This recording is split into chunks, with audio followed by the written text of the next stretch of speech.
నోట్ల రద్దు తర్వాత కొద్దిగా సైలెంట్ గా ఉన్న ప్రభుత్వం మళ్లీ యాక్టివ్ అయింది. అక్రమ డిపాజిట్ల పని పట్టే చర్యలను స్పీడప్ చేసింది. ట్యాక్స్ అథారిటీలు, ఇన్కమ్ ట్యాక్స్ డిపార్ట్మెంట్ వేగంగా కదులుతున్నాయి. కోట్ల కొద్ది డిపాజిట్లు చేసిన వారికి నోటీసులు పంపించాయి. 10 రోజుల్లోగా సమాధానం చెప్పాలని ఆదేశించింది ప్రభుత్వం. ఆపరేషన్ క్లీన్ మనీ మొదటి దశ మొదలైంది.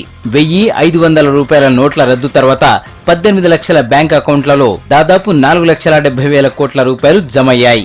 ఈ 18 లక్షల మందిలో 13 లక్షల మందికి ఈమెయిల్స్, ఎస్ఎంఎస్ల ద్వారా నోటీసులు పంపింది కేంద్ర ప్రత్యక్ష పన్నుల బోర్డు. ఈ వారం ప్రారంభంలోనే ఆపరేషన్ క్లీన్ మనీని లాంచ్ చేసింది ప్రభుత్వం. 18 లక్షల ఖాతాలను ఇండియన్ ట్యాక్స్ అథారిటీ స్క్రూటినీ చేసింది. ప్రాథమిక డేటా విశ్లేషణలో 18 లక్షల మంది జమ చేసిన డబ్బుకు వారి ఆదాయానికి మ్యాచ్ కావడం లేదని గుర్తించింది. వీరందరికీ ఎస్ఎంఎస్, ఈమెయిల్స్ ద్వారా నోటీసులు పంపించింది కేంద్ర ప్రత్యక్ష పన్నుల బోర్డు. 10 రోజుల్లోగా వివరణ ఇవ్వాలని సూచించింది.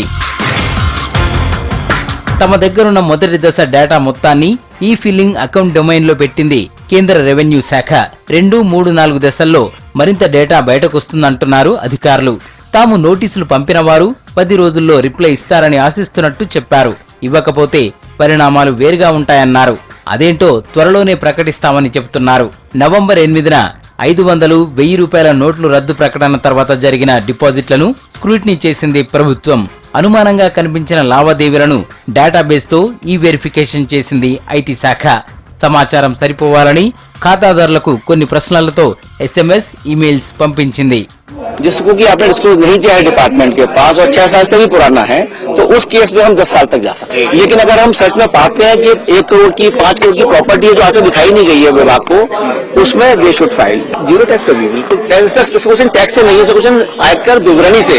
अगर आपकी आयकर विवरणी जून तक फाइल करनी है और आप फाइल नहीं कर रहे हैं तो हाँ मालूम नहीं कि आप फाइल करेंगे नहीं करेंगे, आएंगे हमारे दायरे में नहीं आएंगे। यानी कि आज भी हमारे पास जो 2.5 लाख रुपए से नीचे वाले हैं 1 करोड़ लोग रिटर्न फाइल कर रहे हैं।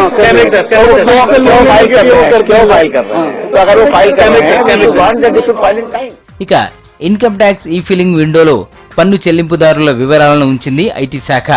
నోట్ల రద్దు తర్వాత వారు చేసిన డిపాజిట్లను వెరిఫై చేసుకోవాలని ట్యాక్స్ పేయర్స్ కి సూచించింది. డేటా మిస్ మ్యాచ్ అయిన పక్షంలో ప్రశ్నలకు స్పందించాలని తెలిపింది.